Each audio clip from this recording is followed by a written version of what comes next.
And we are live. All right, everybody. Hello, hello, hello. Look who we got with us today. We got Tony from Greedy 3D. Hi, everybody. We're going to wait a couple of minutes and making sure everybody gets on here. Looks like we got Raging Mondo and Sweet Tooth. How are you guys doing? Who is that guy that didn't hit the thumbs up yet? Come on. Exactly. All right, so we got 8 people on here. Let's see if we can get a whopping 10. Spooky Nate Mate. Hi, hello, how are you? So we just got 1 dropped off, so now we need to get 3 more. Dave, how are you doing, sir? I appreciate everybody showing up this evening. I'm hoping I don't get kicked off here because we have some pretty good storms going on right now, and that's all we need. Yep, Dave, I remember you, the wrestler in Cookville. Yeah, how are you doing? I didn't forget that name. Hey, Dave. You okay, mate? Nice to speak to you. So, I guess the topic for tonight is printing. Printing larger pieces doesn't always mean it's better. So I'm going to kind of talk about a little about what I do, and Tony, of course, is going to chime in. If you guys have not checked out Tony's channel, Greedy 3D, pause right for a moment and go over there and subscribe to this man's channel. He is nearing 2,000 subscribers, and he's got some damn good content over there. He just released a video today. What was that video about, Tony? It's about filling gaps. I did one last week about filling gaps, which I know is not new to everyone, but it's new to some. But I found, somebody mentioned it, and I found these little bottles that are absolutely fantastic for filling gaps. So they are dirt cheap, and they make the job so much easier. So go and check it out. I'll put a link in the description. Awesome. Good deal, guys. So, yeah, I mean, everybody's looking for a better way to, to fill our model gaps and everything like that. So I could tell you that is definitely a really good way, and people are digging it. So, hi, Randy, how are you doing? Yes, it's not Thursday, it's Wednesday. I have an important visit with my boss tomorrow, so I wanted to go ahead and do the stream tonight. Switch it up a little bit, keep you guys on your toes. But tomorrow's going to be kind of a bad day. Scott, hello, how are you doing? But yeah, everybody, thank you for coming on. So let's talk about printing big pieces. Tony, do you have anything big that you're working on? And what I consider big is anything maybe like a quarter scale or above, but it could be just anything in general, if you're doing like dioramas or something of that nature. Yeah, I think the biggest things I do, to be honest, Henry, are about 125, 150%. And I do that for a reason, because I think you'll cover it anyway. But space is definitely an issue. Just looking behind you, I see, I see, what I'm saying. That if I print something too big, where am I going to put it? I'm already a loss for space. So printing things too big, yeah, it's going to be difficult for me. So the biggest things I kind of do, I guess, I've got that, which is, if I'd have done the whole model, I'd have needed to move out. That's like a half scale right there, it's almost. Huge.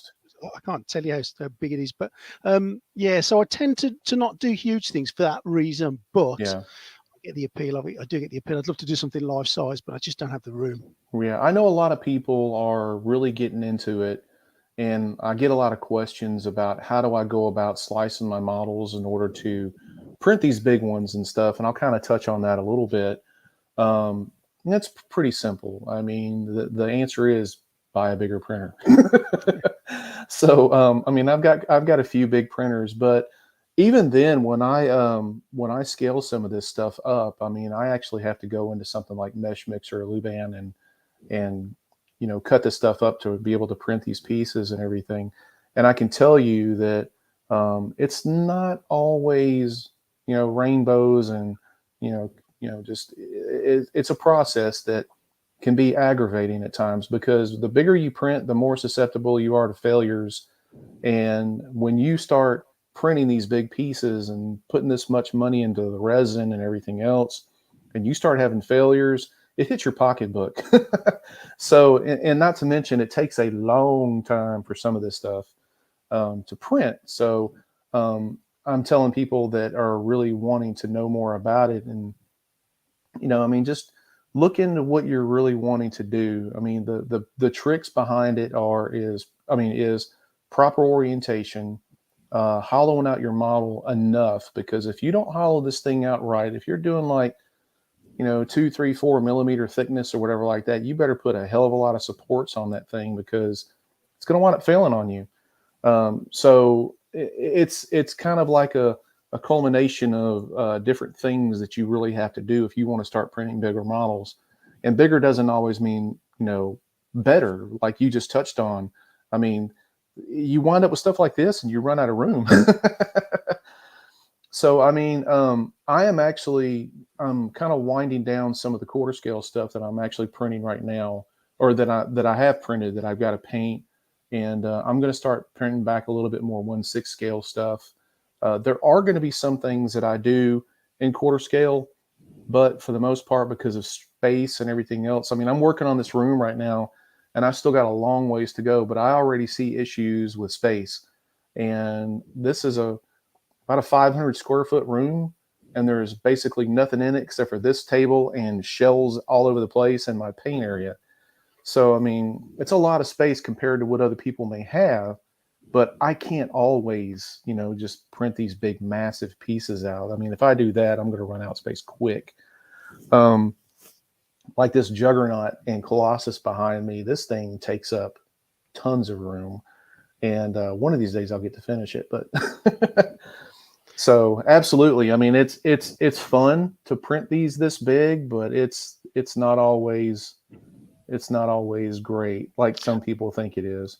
I think the only thing I've done that's really big for it was the Captain America shield, and although that's normal size or Yeah. life size, it wasn't to start with, so I did have to make it that size. Right. And it took forever to print, assemble, sand, paint. So you've got to look at the time constraints as well. Yeah, absolutely. Of course, the bigger the piece, I mean, the more you're having to sand on it and prep it and everything else. And it's just, and that's one of the reasons why it's taken me a while to get content out, because for a lot of these bigger pieces, it takes a long time to print. I mean, like this Juggernaut Colossus print behind me, it took a total of, I think, about 350 hours to print all these pieces. It's crazy time, isn't it? And I mean, you do that, there's 24 hours in a day. So you can imagine that's just to print it. Now I have to prep it, sand it, fill the gaps and everything else. And then I have to paint it. So it's a it's a good 6-month process if you really think about it. I mean, if you want to do a good job, Yeah, I've got 3 printers running at the moment on a piece that's 125%. So, you take it up 500%. How long is that going to take you? Yeah. How many hours in a day, right? And this piece was only like 150%. this Juggernaut and Colossus. So it's usually, huge, isn't it? Yeah. Oh yeah. So usually the biggest ones that I print are like 150% to scale out of like when Wicked releases something. Now, if somebody else has got a model, and depending on the scale, a lot of times they'll put out either 1/10, maybe 1/6. So you have to kind of scale it up to go to a quarter. But I don't print anything over a quarter yet. I mean, I'm still going to do my 1/1 scale Punisher one of these days, and I know my wife is probably cringing right now. So so does anybody in the comments, I mean, what's the biggest piece that you've printed? We'd love to hear about it, and talk about, or just let us know what you printed and what scale and what printer you printed it on. That's inquiring minds want to know.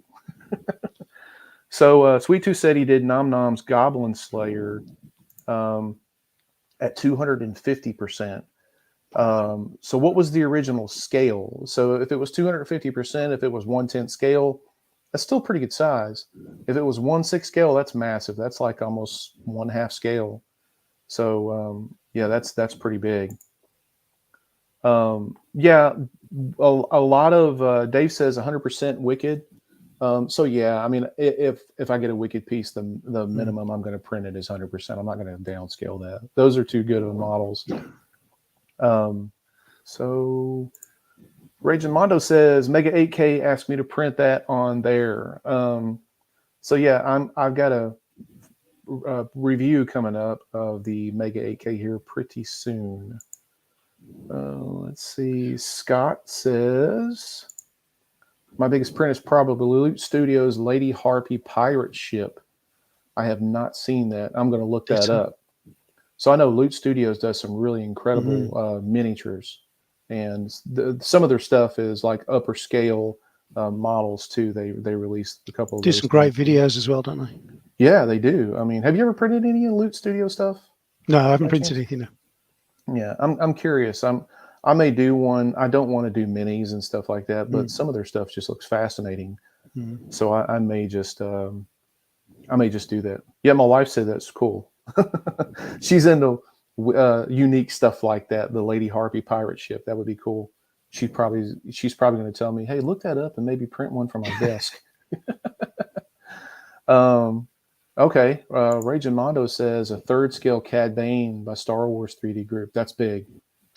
I saw Sergeant's Mario Brothers as well. Really good, lovely. Watched the video the other day. Yeah, it was really good. Great job on that. I thought about doing something like that, just for something different rather than just superhero models. But I haven't printed anything in probably a month because because I'm trying to get this room together so I can move all my printers and everything in here, and I want to give you guys the grand tour of everything. And it's kind of aggravating. I'm wanting to get it done now, but the problem has been the weather just won't cooperate. Like I finally got my shed in. My son and I built the floor and everything like that, and that's as far as we gotten because of the weather. Between my work schedule and the weather, it's just not happening. So let's see what else we got. Stober says Ghoul Trot Fortress Back Tortoise Loot Studios full size. So we got some Loot Studios fans here. Gonna have to check it out. Really, I don't know much about Loot Studios apart from I've seen a few videos. Yeah, I've seen some of their earlier miniature stuff, and again, I'm just not big into the miniature thing. But some of their models that come across like as a sponsored advertisement or whatever like that while I'm on Instagram or something like that, they look really amazing. Definitely check that out. Here's one. Christian says 1/3 scale Jessica Rabbit on a Saturn S. Interesting. Yeah, that would be pretty neat. But what about Roger Rabbit? No Roger Love. No Roger Love. Not quite as attractive, is he? No, he's not. My wife says, "Oh, I told you." She says, "Ooh, looked it up. Cool. I need a pirate ship." I told you. Well, she can't have a pirate ship until she comes on the live stream with me. I know a lot of people have been asking to see the wife, but she's just beyond this door right over here, and she refuses to come in. She's all nervous.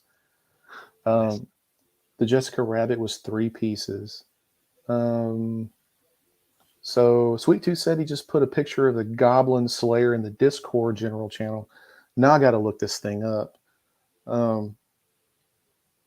So let's see here. Give me just a second. I'll determine whether this thing is cool looking or not. So here we go. Let's see. Oh my, that is pretty cool. That is pretty neat. I like that. God, that is huge. He's got a picture of it. It's on a milk carton crate, and it makes that thing look small. Yeah. Okay. Good job, man. So yeah, I'm nearing the end. Not the end, but I'm nearing a break in some bigger pieces. I just don't have the space. So tell me about what your next video is, what you got on the table. I'm sure a lot of these people here want to find out. Okay, so I'm moving into a kind of Star Wars phase of my my hobby at the moment. So I joined the the I saw Wicked the Star Wars. C3PO and the R2D2. Yeah, so those I'm working on those at the moment. So I've got them all prepped and painted, well, base layers up and sealed in. Just got to put some colours on and put some gold on C3PO. I've just printed Boba Fett as well, so he will be. Well, he's all done. He's on the table behind me, just waiting Awesome. to paint him as well. I'm going to do a nice base. I'm going to do. I didn't use the Wicked base. I'm going to do my own base for R2D2 and C3PO. Okay. I'm going to do a bit of a Tatooine thing. So that's the next video. That's work in progress, which is going on in the background. So I do want to get into some Star Wars stuff, the Wicked Star Wars stuff. I can't keep calling it Wicked Star Wars stuff, but you know exactly what I mean. Right. It's amazing. They do some amazing stuff. I am just running out of time to get everything on the printers and get everything made. But yeah, so Star Wars time. I did put a poll on the channel, and the majority want some Star Wars, so I'm quite happy to do that.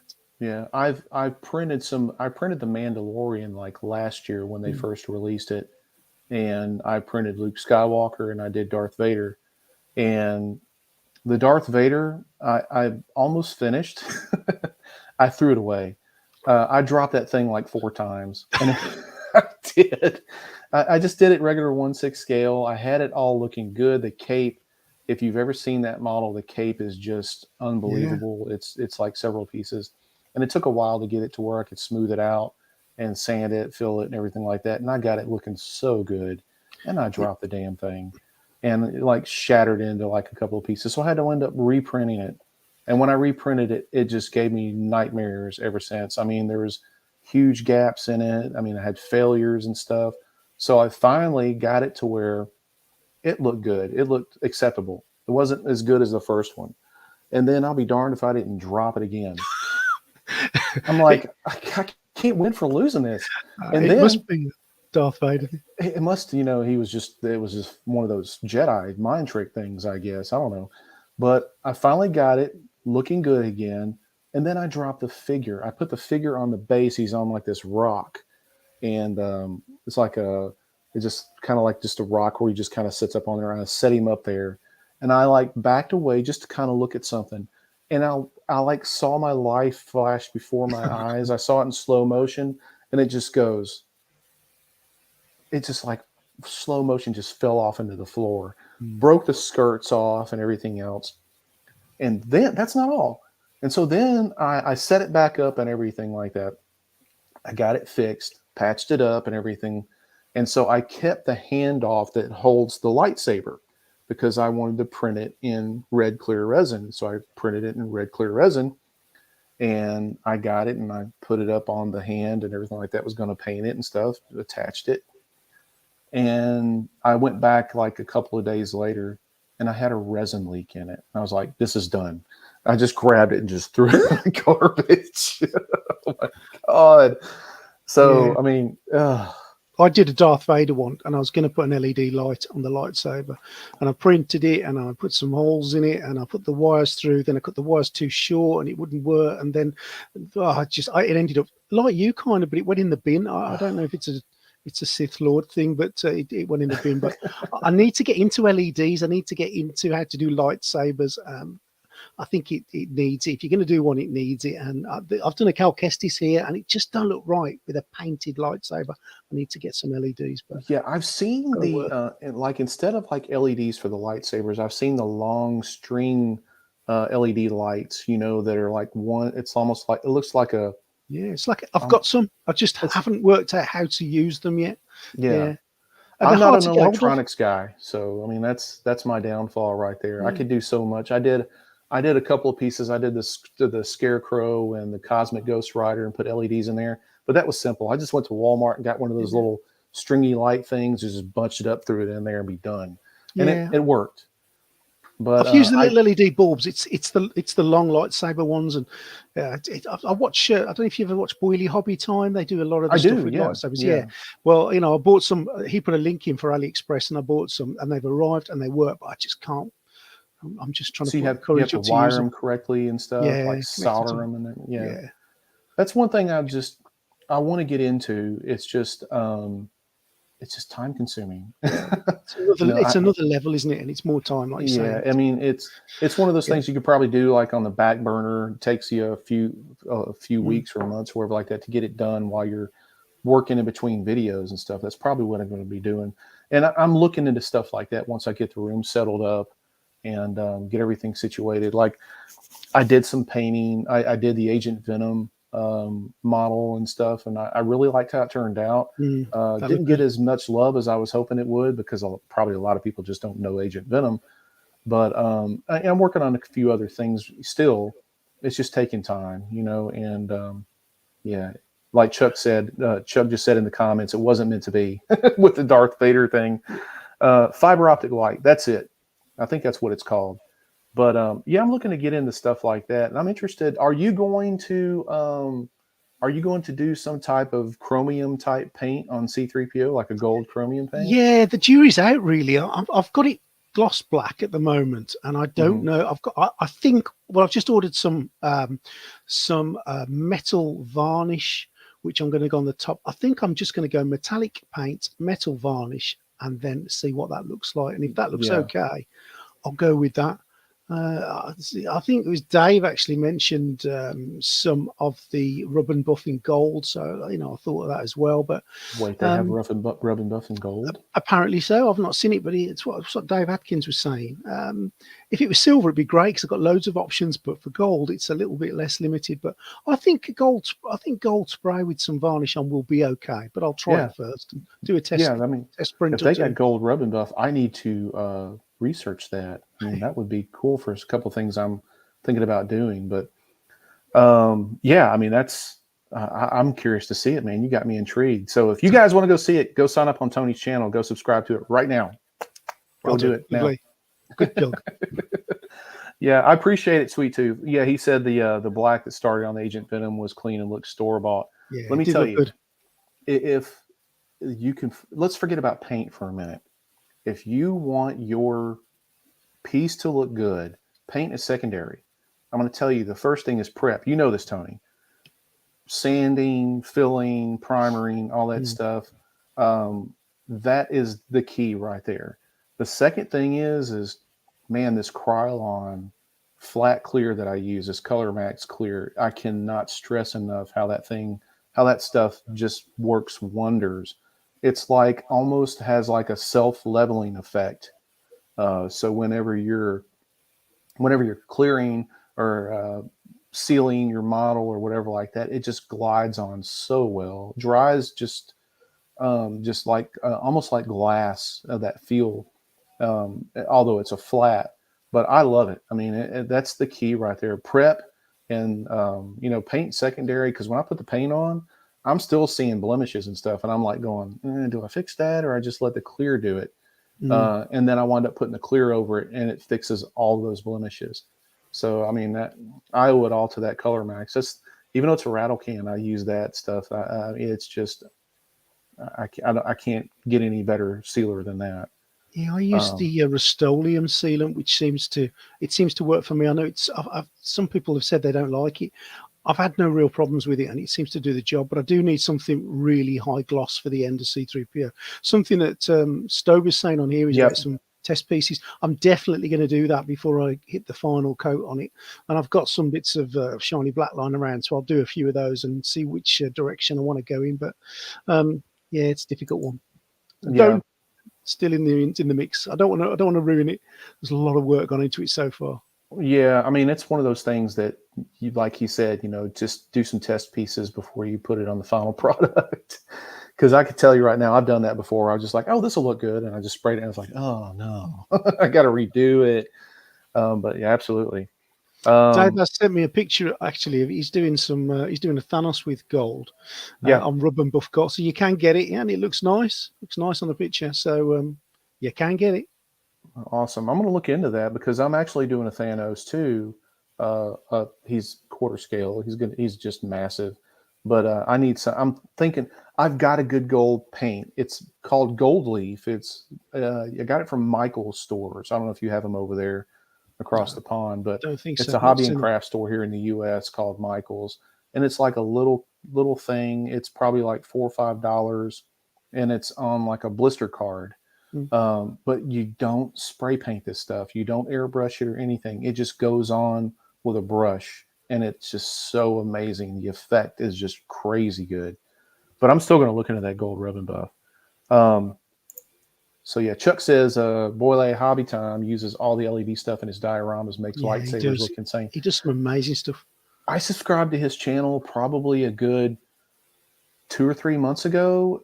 I saw he did this one diorama with stormtroopers, where he did the red lasers or whatever like that, and Mm, he wired it up where it looks like it was a suspended animation. yeah, Great amazing. stuff right there. Yeah, Yeah, amazing. just so Rubbin Buff, Amazon Dave, awesome. I'm there. I'm going to check it out as soon as I get done with this. Awesome. So, I mean, as far as going back to printing big pieces and everything, the biggest thing too, I think a lot of people will see is space. Um, I mean, you can print one big quarter scale massive diorama or something like that, and it's probably going to be the equivalent like 2 or 3 1/6 scales. And plus, your wife will fuss at you too for taking up a lot of her house. My wife doesn't. She likes it. I mean, but she knows I got this room specifically for that. It's just Yeah. there is no rhyme or reason right now with all of these statues behind me. And I've got stuff sitting here in the floor, and then I'm looking across the room. I got stuff up over there. And I'm thinking, where in the hell is all this Mm. stuff going to go? Like on my table here in front of me, I've got like this big, massive desk here in front of me. It's 4 by 8, 4 feet by 8 feet, and I've got like stuff here in front of me as well. So, I'm really sucking up space pretty quickly, and that's not including what's in the print room still. So I still got stuff in there. Yes, dear, I know. She says backlog. Hashtag backlog. So, Yeah. but here's one thing I noticed about you, Tony. Your room is filling up. So what are you going to do when your room fills up? No, this is it. It's not going anywhere else. So yeah, I'm gonna have to try to recycle a few things. But yeah, I've just bought a table at the back, so it gives me a bit more. I saw you've got a table in the middle of your room, and I thought that's a great idea when you're doing video. Yeah, So I bought a table, so that's gone in here now. So there's even less room than there was. What you can't see is in front of me on this video here, but I'm it's sure you have chocker. shelving. I've got stuff on the floor. It's everywhere. I need to sort it out, but the problem is you can only get so much in a room.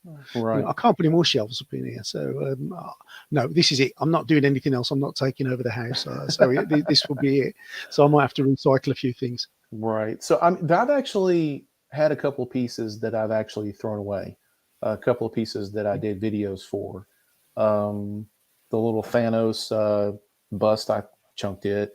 I did the one with the Scarlet Witch with the OSL. Um, uh, I just trashed that. I mean, it wasn't doing anything for my collection. There's a couple of other ones that I've thrown Mm, away. There's going to be a few more that are either going to be given away, or I might just do giveaways for, or just give them to like my nephews or something like that. But yeah. um, I must say I've thrown quite a bit away as well, especially the earlier stuff that I did in FDM that I thought looked good at the time, and then it doesn't look so good now. So it's to make some real estate that's gone in the bin as well. I threw away quite a few things, and it's a shame really because you do put a lot of work into them, but that's life. yeah, like Stover says, I could sell them or do channel giveaways. And I'll just do channel giveaways or Yeah, it's a something good like idea. that. I won't mind. I'm not worried about selling them or anything. I'm just not big into that. I mean, but I'll do No. something like that. Um, yeah, Curtis says, been getting creative with display. This channel specifically got me pushing the limits regarding print size. Sorry, sorry, not sorry, I guess you could say. I think, realistically, I think that a lot of people blame me for, a lot of wives are probably blaming me for these big printed I might models start and stuff. blaming you actually. That's a good idea. I never thought of that. Oh no, man, don't do that. I had there's a couple of my patrons that like they sent over like videos to me with their wives going, I don't want him printing any more of this big stuff. You're influencing, you're a bad influence. And I'm going, what? I'm just trying to make content here. Yeah, and so we have a thing in our Discord, and I don't know if he's watching her now, but Scott knows what I'm talking about. Stover knows what I'm talking about. We have a guy named Steve, and everything happens is it's Steve's fault. So That's just a running joke in our Discord. Steve is a really cool guy. One of my patrons for a very long time, but yeah, it's all Steve's fault. See, Scott and Stover both said the same thing. But yeah, so I mean, I'm getting to the point now to where it's taking too long to make these models. Mm, That's one of the cons about them. The pros are, I mean, when you get them done and get them done right, man, they look so good. I mm, mean, they have um, so much presence and so much visibility within a collection. But the awkward thing is if you mainly do 1/6 scale and you all of a sudden you just print a quarter scale and it's big, then you got a problem. I mean, because it's not matching your collection, you know? mm, That's why I don't do minis, because I have mm. all these pieces like this. I mean, there's nothing miniature about any of that. So if I stuck like a little mini in there or something, it would just look totally awkward. You But wouldn't even see, would you? Really? yeah, I mean, it would just be like get overshadowed and everything. I do like, I don't know, I'm sure you remember the Bowen scale stuff, the Randy Bowen models. Back in the day, they were like 1/7 scales and 1/8 scales mainly. So they were just a tad smaller than the 1/6. Those right there were not space hogs at all, and they were made some really good, nice collections. Once you got them all situated and laid out on a shelf or something like that. So I'm Mm. kind of leaning towards more of that. Now, my goal is, and this is a goal, and my wife needs to cover her ears, so go ahead and do that right now, honey. I would like to have a Marvel character, every Marvel character printed in at least 1/6 scale that's out there. And Oh boy, you are definitely going to need a bigger room. so yeah, so you see where I'm moving with this. I'm definitely going to need more space, and some of these bigger ones are just probably just going to be obsolete at some point. And yeah, it's Have you crazy. have you got the option at yours where you are now, or are you not allowed? Well, it's not that I'm not allowed. My wife supports everything that I do, everything that I print and paint. She loves it. Um, yes, dear, every Marvel character. Oh, the main ones anyway. Because if I can, there's no way to print every single Marvel character. Because there's not models for all of them. But you know what I mean. But no, she supports everything that I do. She likes what I do, but it's just I don't want to overrun the house and start, having. I already got Mm. statues in the living room, a couple up at the top. As soon as I get my room done, then they're coming back out here. But I've got like a little Punisher showcase in there, and that's going to stay. I mean, that's kind of like my little centerpiece. I got a couple of prints up there, but I don't want to take over my house. I mean, our house is just our house. Yeah, I, It's I not a did have some stuff in the living room, but it's not necessarily my wife's cup of tea. So I don't really want to invade on the fact that she's got to look at my stuff all the time. So I've right. got this room. I can do what I like in here. So I'm quite happy. I've got my man cave. I'm quite happy with that. Interestingly, there is a man cave exhibition at the National Exhibition Centre in Birmingham coming up soon. I might go to that. That might be expensive, but I might go. Right, right. So let's see here. Let's answer a couple of questions and look at some of this stuff here. Dave. Dave is the man. He says, y'all's videos keep me motivated. Great content. It's hard learning a new skill when you're bald and gray, but these tutorials make it so much easier to learn. Well, you're not the only one bald and gray, my friend. I mean, yeah. So, and Uh, Tony what and can I I are say? like totally Yeah, relatable to that. So, but yeah, thank you for the kind words and hair's everything. overrated. Yeah. So Chuck says, can I put Faux Hammer up on the chat with us? Why would I want to put Faux Hammer up here? Not sure who. I know he's been on the chat a couple of times. I'm not sure what he does or whatever. But he says the problem with getting models for a collection I find are the differences between designer styles. Not found anyone who has done a full consistent collection yet. Nail on the head right there, man. Mm, I agree with you. If you had a designer right now, Tony, if you had a Patreon or a designer or whatever like that to design, if they were able to do a certain collection that you may want, you're mm, big in Star Wars right now, you want to do Star mm. Wars, who would it be? It'd be which if it's a genre you're asking, it'd be Aliens. I'd want the characters from Aliens. That's my favourite all-time film ever. And so and there's a few things out there, but I'd want the characters. That's not going to be everybody's cup of tea, so I don't think anyone's going to pick that up and run with it. But I think for me, that's what I'd want. Right, right. Who would you get to design it if you had looking at all the Patreons, all the designers and stuff out there? It's going to be Wicked, of course. Gabriel, if you're watching Yeah, this, Gabriel, every day. if you're watching this, make it happen, sir. I don't know. Maybe he'll do it. I mean, if enough people request it or whatever, they're doing some. I hate to be, I hate to be kind of a pun out there, but I mean, they're doing some wicked stuff. They really are. The Super Mario stuff was kind of out of left field for me. It was, wasn't it? But it was a hit. And then the Lord of the Rings thing. I know Randy Burkhead. She's in the chat. She's one of my Patreon members.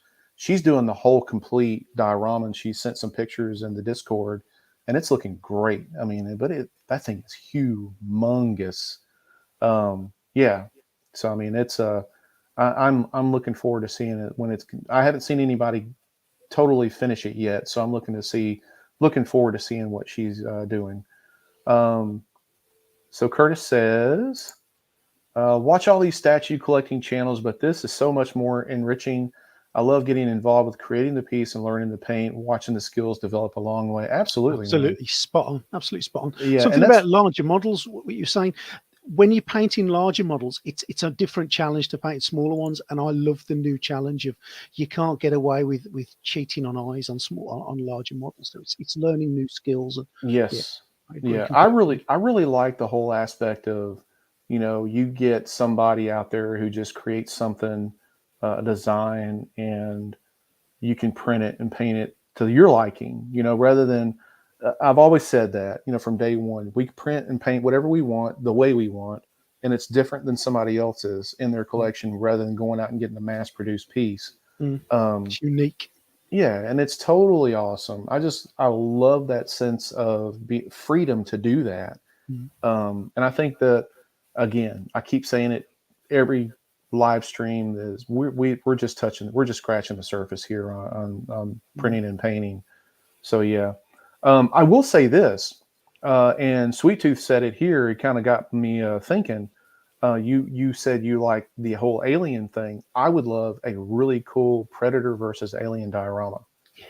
Oh, now we're talking, man. Oh, I would love to have that. So, and I'm an Ellen Ripley fan, so I'd love to have her it would be cool to see like Predator versus Alien versus Ellen Ripley in it. Yeah. I like a bit of Alien. Yes. Yeah. So, I mean, like have all those together in like one diorama. Oh my God. Can you imagine the size of that thing though? Oh, I'd print that 150 plus scale.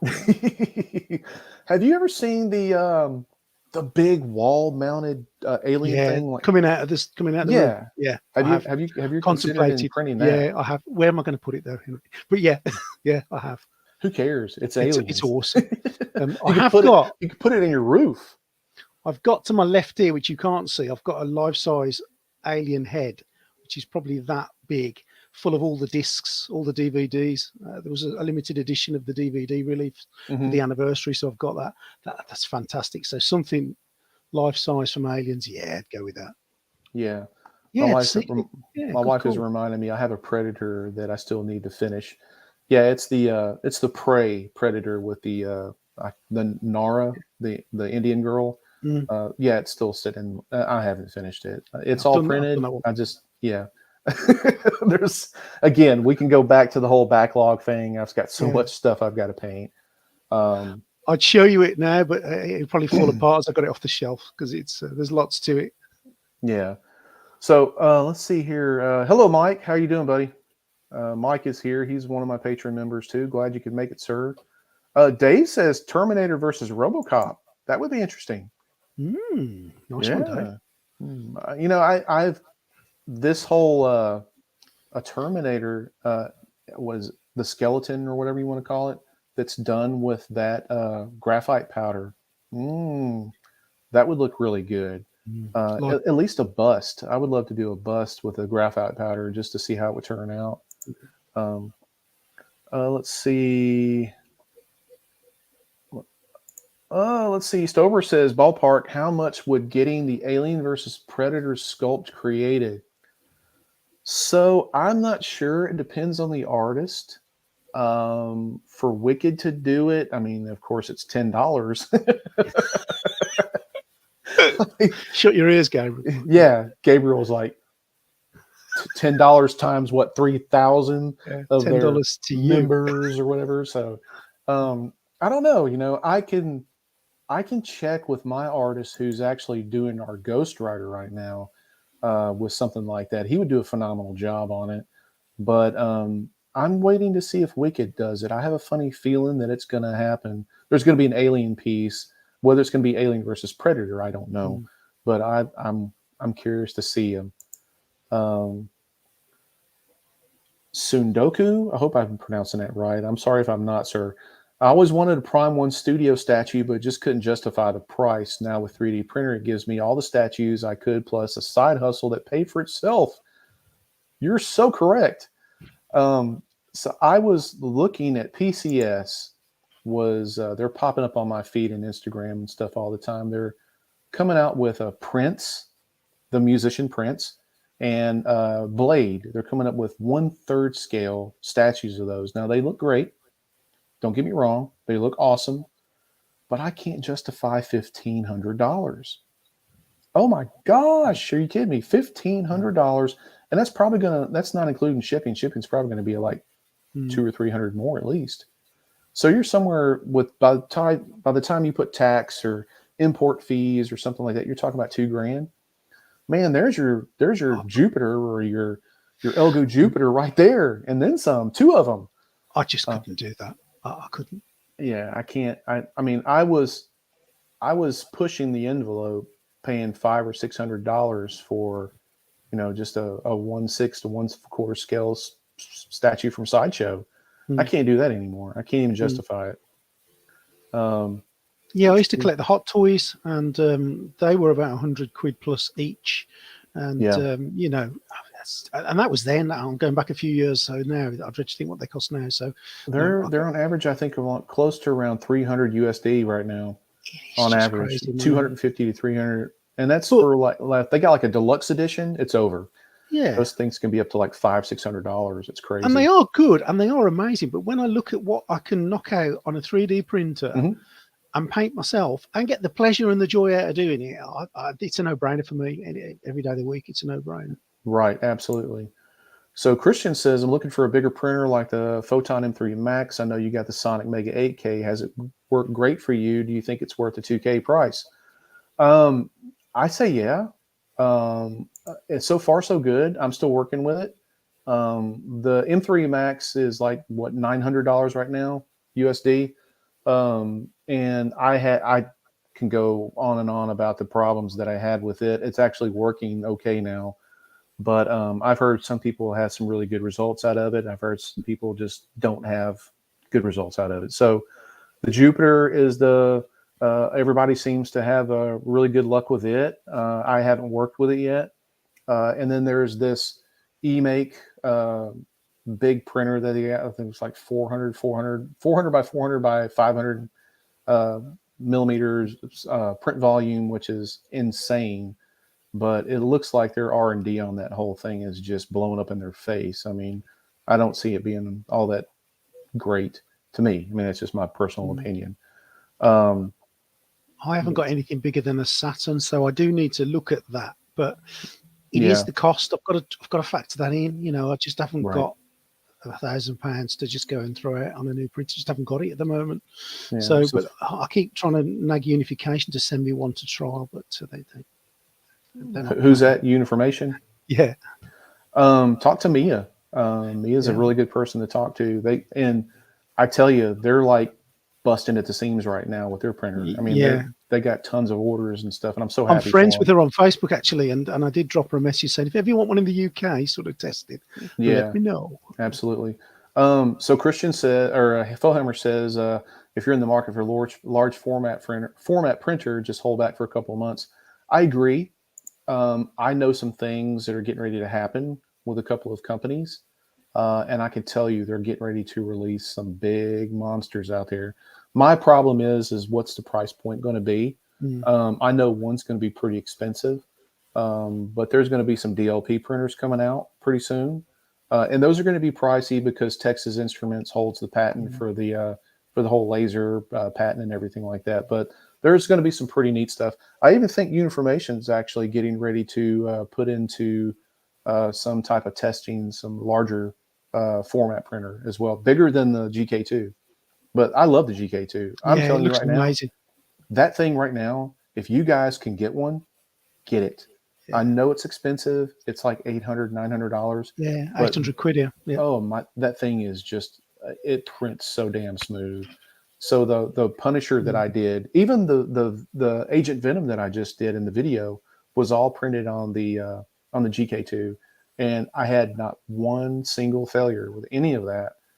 And that thing was it's actually pretty quick compared to the M3 Max and even the Lenant that I've got, which I just got a new one, a new Lenant base AK N2, but it's actually quicker than that if you're into the hold speed thing, and it just was so smooth. I mean Mm.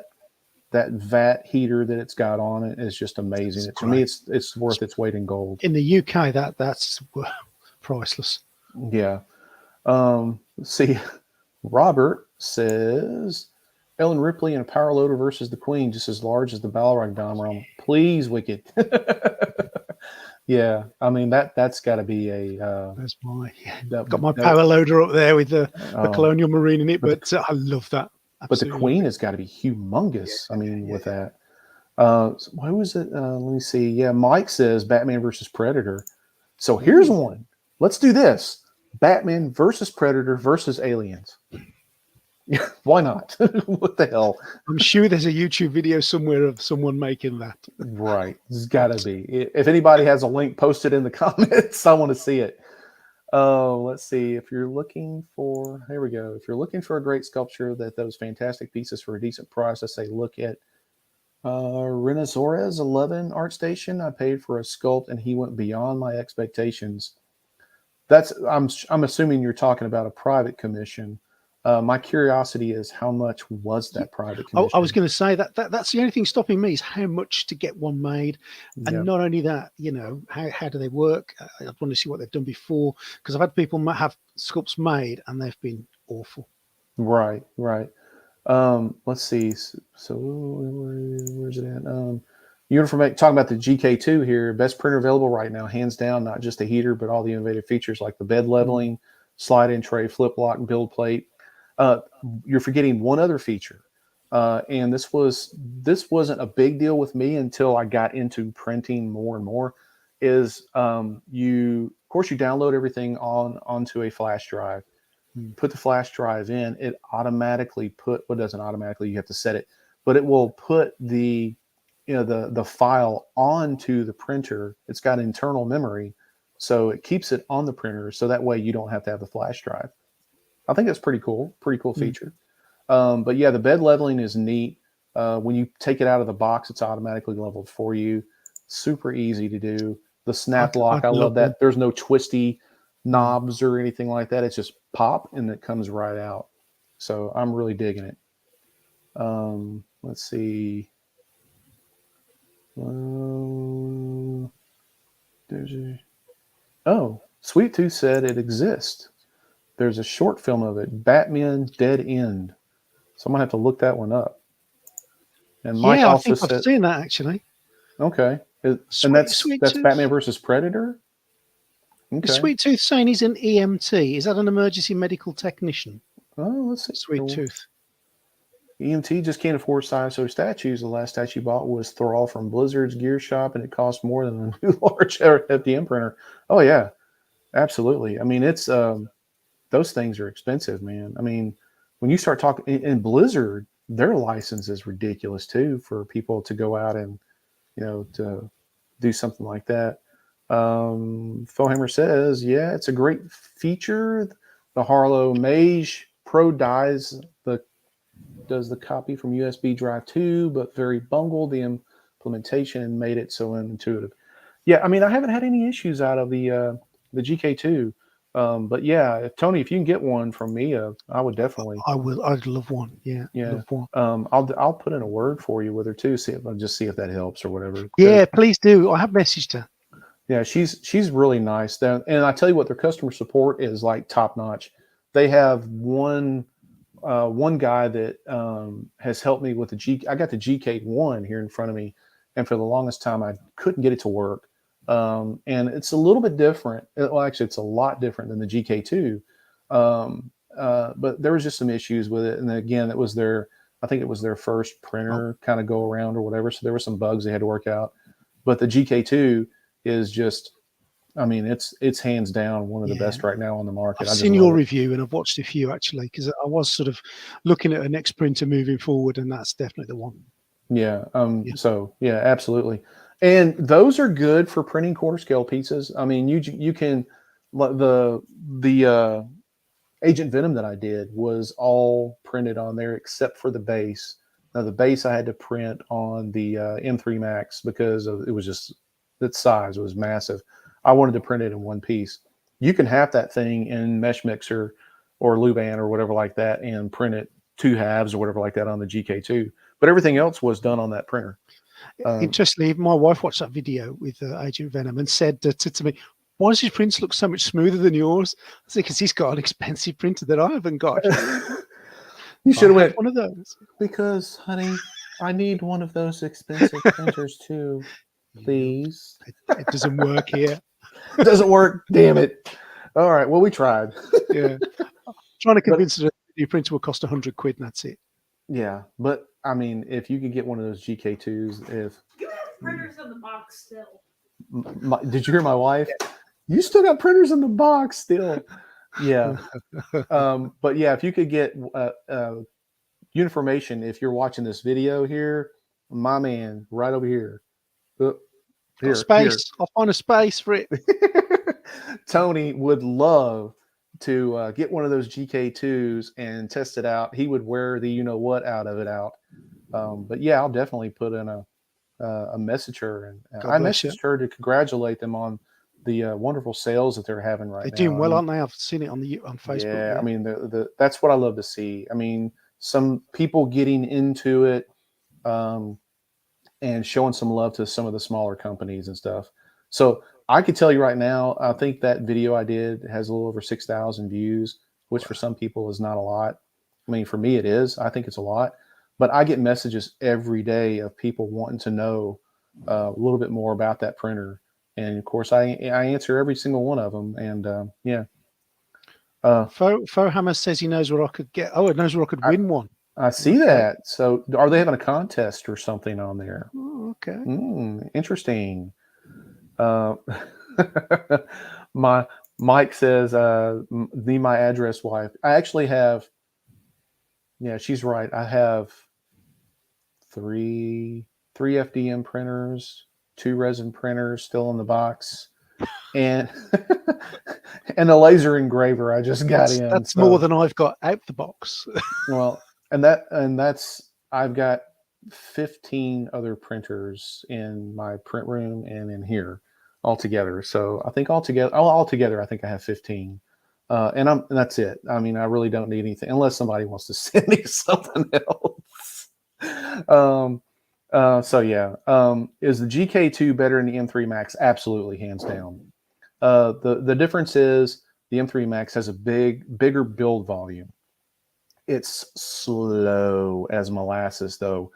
I mean, a normal 13-hour print, and I'm just throwing something out there, will take 26 hours on an M3 Max. It is definitely better.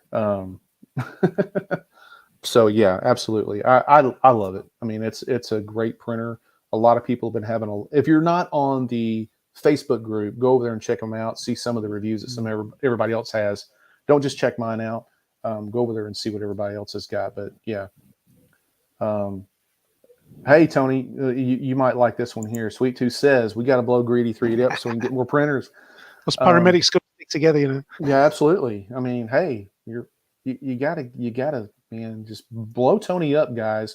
Get out there, watch some of his videos, go share them, give him some likes, Get that algorithm going. Yeah, for I was them going and to say that everything. algorithm needs to be a post. Yeah, yeah. So absolutely. I mean, start posting people in your Facebook groups or whatever like that, and yeah, absolutely for both of us. Yeah. Yeah, all the help we can get.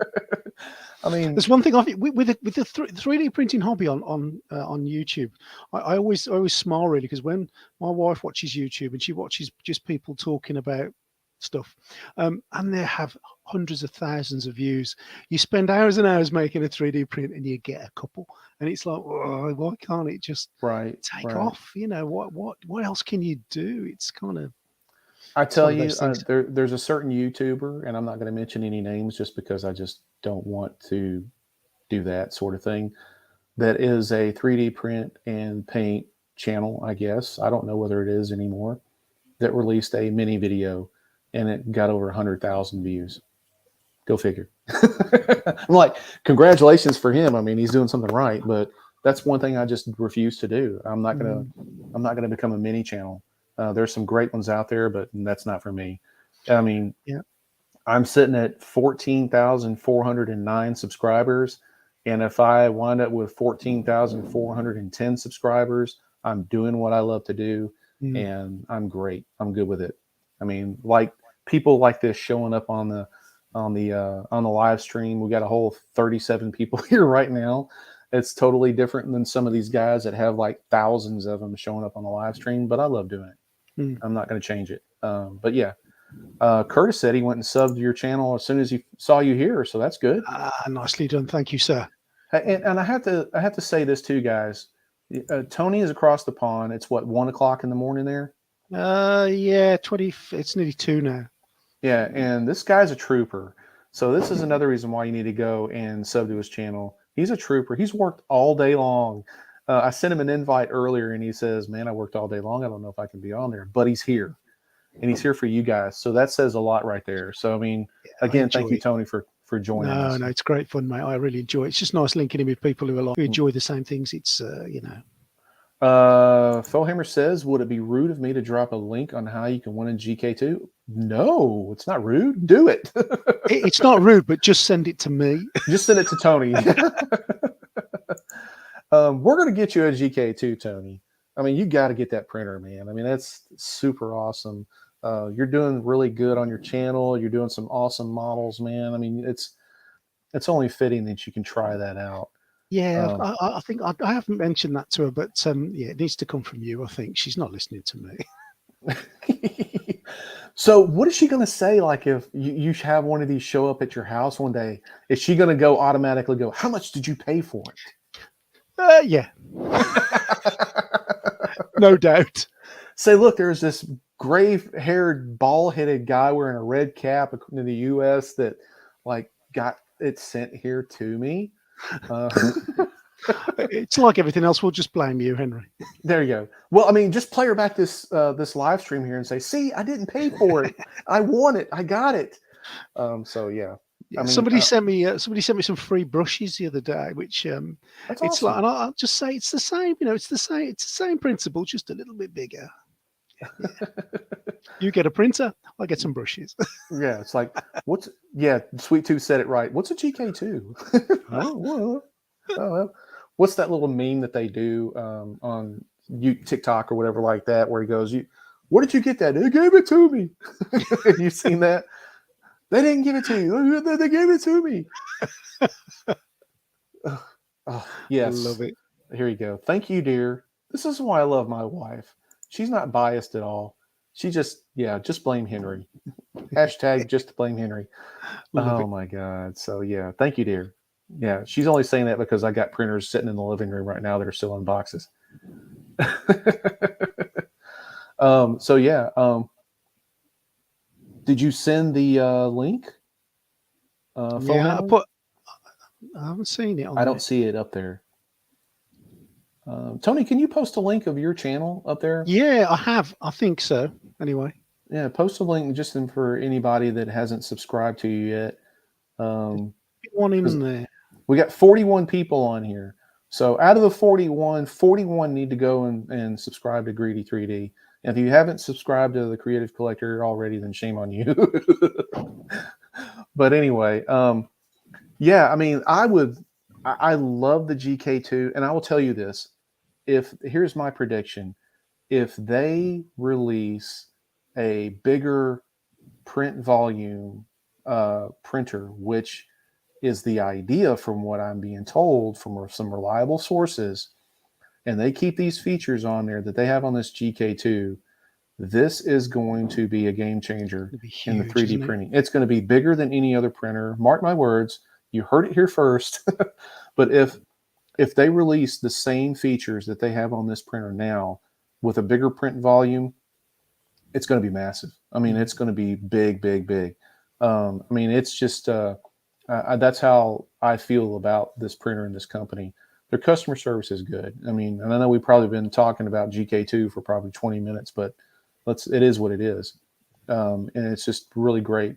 The big drawback is with companies like this that are new and getting started out, the price point. The price point is a little bit higher than normal because Elgu's been in the market in the game for forever. And my God, they got Uncle Jesse, promoting him when he's got like what 500,000 Oh, subscribers. shed loads. Yeah. Yeah, I mean, he just released a video today, FDM versus resin, something of that nature, and I just got a glimpse of it. Like, are you going to be able to get the same details out of FDM than you are resin? No. So, but yeah, that I think that yeah, Uniformation's got some big things coming their way. I really do, and I hope so because I'd like to think that we probably help promote them a little bit here on the channel, and yeah, pretty cool. So let's see here. Curtis says, thought about doing a print and paint channel. I just have no clue what to do regarding camera angles and stuff like that. Do I use a cam, my phone? What kind of mic? LOL. So you want to talk about your setup a little bit, Tony? Yeah, I haven't got a major setup really. I just use an old Galaxy phone. It's an old fold phone that stopped working when it folded, but when it's open, yeah. And that's all I use is, and the camera quality is amazing. I have no real issues with that. I bought a microphone from Amazon for about 30 quid because I think sound quality has got to be right when you're recording stuff, and that is it. It's just the time it's not so much the equipment you need, it's the time it takes to put it together, to film it, to get it uploaded, and then to do everything else that you need to do. The equipment is the cheap side of it. You can grab cheap brackets that will hold the camera where you want it. It's not a huge expense to get into. It's just the time. That's the it really is. So like my camera right now is on my laptop. I mean, that's what I do my live streams with. But I have like a little cheap light here in front of me, and I use a Samsung Galaxy phone, my old phone, to do my filming. I use a little cheap clip-on mic. As far as editing software, I'm still using the free version from Microsoft. I don't put a lot of money into the whole setup yet. I mean, because one, we can't afford to. I mean, even with 14,000 subscribers and stuff, I mean, hell, my microphone cuts out sometimes, but it's like you said, it's just a matter of how you just put everything together. It's more, when you start doing this, it's more time consuming than anything else. So I mean, it's just, I take all my pictures with my phone. I don't have a fancy camera. My wife has like a couple of cameras that she uses for work that are just amazing, but I just don't use them. I don't see any need to in right now. Maybe once I get a couple 100,000 subscribers and I start raking in some money that I can reinvest back into the channel like that. But those are huge expenses that we just can't just afford right now. So like Sweet Tooth says, that selfie ring light Walmart sells makes a great camera stand. The parts interchange with a desk mounted arm like people use for bigger microphones. There you go. It's all you need. Something like that. It's all you need. Just get started. Like my wife just says, just get started and grow and develop through there. I've been doing this for, gosh, almost 2 years. I can't think of July. I think it'll be 2 years. And it's hard to think of that. And I'm still using the same stuff that I was using from day one. I had no idea what to really do. I just did it. I had an idea and I said, you know what, I want to do 3D printing and painting and show people how I do it and see if I can teach people and have fun doing it. But that's the biggest thing. Have fun doing it. Don't think of it as a business. The first time you start doing that, then you lose all the main reason why you started to begin with. Yeah, I think it was like when I started to become a paramedic years and years ago. It's not about the money. If you're doing things for the money, you're doing it for the wrong reason. You've got to do it because you enjoy it, and you've got to do it because you love what you're doing. As soon as it starts to become financial, it loses its appeal a little bit, and then Right. it's a different. Yes. Like Tiny Littles here says, speaking of that, just started a print and paint channel a month ago and really takes a lot of time. So props to these guys for creating good content for us. I appreciate it. And I know Tony does too. I mean, yeah, it's a lot of time. I mean, you if you're fortunate, you can be one of these channels that you can start putting out a couple of videos and just blow up. I mean, and I've seen some people do that, but it takes a unique channel to do that. I mean, depending on your content, depending on what YouTube puts in front of their viewers and stuff too. So, but I really don't know of any 3D printing and painting channel right now that just has blown up. I agree. I haven't seen anybody yet. And that's why I say that I think we're just scratching the surface with this hobby. Now there's some statue channels out there, that have been doing really good. There's some 3D printing 3D printing channels that are doing really good, like 3D Printing Nerd, Uncle Jesse and stuff, but they don't get into the whole painting aspect like what we do. So can you imagine not just the filming part, but the actual doing of the hobby, like printing and painting? It's huge. It takes a lot of time. So, I mean, there's a lot of times I know that you probably sacrifice time with your family, with your wife or whatever. Yeah, I do you the do. same. I do the same thing here. So yeah, I mean, if we didn't like it, we wouldn't do it. Yeah, and that's the thing. If you love doing what you're doing, it's not too bad. You've got to try and balance things between work-life balance kind of thing. But it does take over your life if you're not careful, and it will take an awful lot of your time. And that's before you even make it, start filming anything or put a video together. Right. I mean, I would love to be one of those channels to blow up. I really would. It's not going to change my attitude about the whole entire thing of what I do. That doesn't mean that I'm going to go start out and throwing all kinds of content out there just to get views. Now, granted, we want to get views because it's a satisfaction of doing that people are seeing what we're doing. But at the same time, I mean, I'm not going to change the whole channel just for the sake of going, oh, well, I just put this one video out and it blew up, so now that's all I'm going to do. I'm going to be more diverse, than like I'm kind of doing now. So yeah, I mean, and that's anybody that's getting started in YouTube for whatever you do. I mean, that's just do it. Just get out, film it, do it. Go back, a year, 6 months and look at your first videos. You're going to go, oh my God. Yeah. What have I done? What have I done? Yeah. So, yeah. So yeah, That's good fun. It's fun, isn't it? That's what it's all about. Oh, We have a laugh. I love it. And I love it, and you must get it as well. When you put your stuff out, people are so cruel. People are vicious. I think it's so funny, which is good. I did a Lara Croft one the other day, and I did it for a friend. It was a friend asked me to do it for him, because it's his commission, and he wanted me to promote it a little bit. So I've done it for him. Not my cup of tea, but I've done it for him, and I think that's right. And it's been slated a bit on Facebook, which is such a shame because he's a lovely guy, and he's trying his best, but I just think that's life. If you're bothered about criticism, then you are in the wrong game. Yeah, that's another thing. Yeah, that's spot on. That's one of those things that you have to kind of suck it up and take one on the chin every now and then. I can't tell you how many times that I get messages and stuff, and it's like the more subscribers that you get, the more those messages you get or the comments that oh, that looks like shit and blah blah blah, and that looks terrible and. I'm like, okay, that's fine. That's your opinion, but let's see what you can do. I'll be curious to see what, the people, because I'm not saying that sarcastically, because I, want to see what I can do to make things better.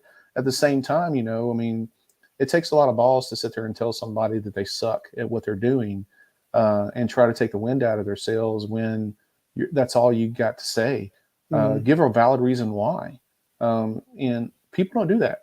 So, I mean, that's some of those things that you have to worry about whenever you have a YouTube channel or any type of social media account or anything like that. Yeah. So that's my point, really. If you're thinking of starting to do it, don't think everybody's going to love what you do, and don't think everyone is going to just pat you on the back and say, well done. You are going to get some grief, and you've just got to cope. You know, you're going to, that's life. And if that does bother you, if that does affect your mental health, then I'd probably steer clear of doing it, to be honest. You just need to.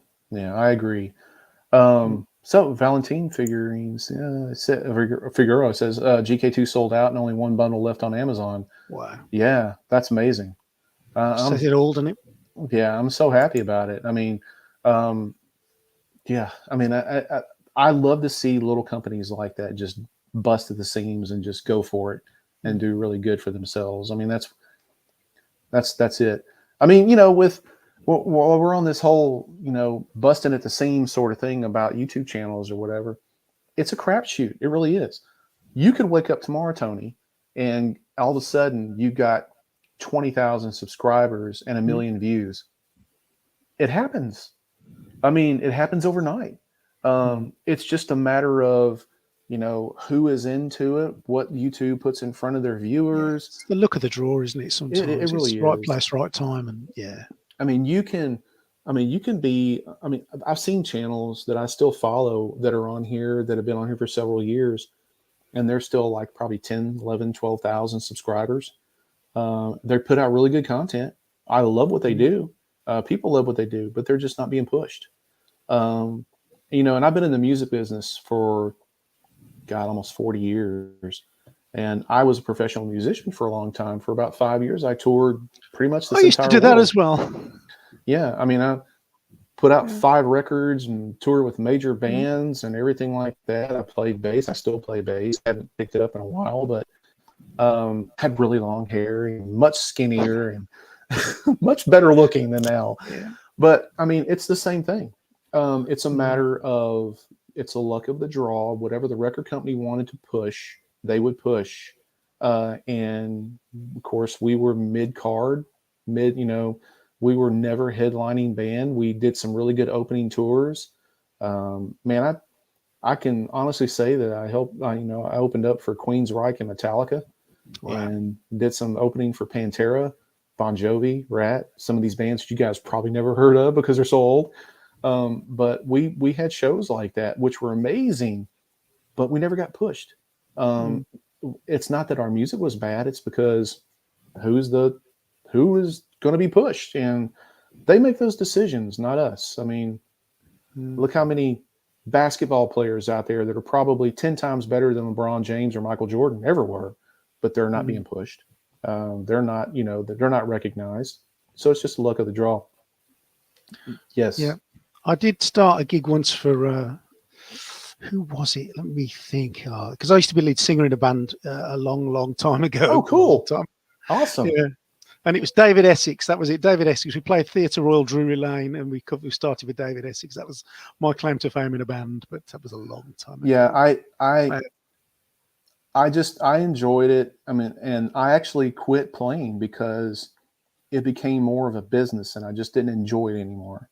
There are a few other variables involved and stuff, but I just didn't have fun doing it anymore. When I first got into it, I was 15 years old, and we just we had fun. We were dirt broke. I mean, going around in a white beat up, what we used to call a kidnapping van.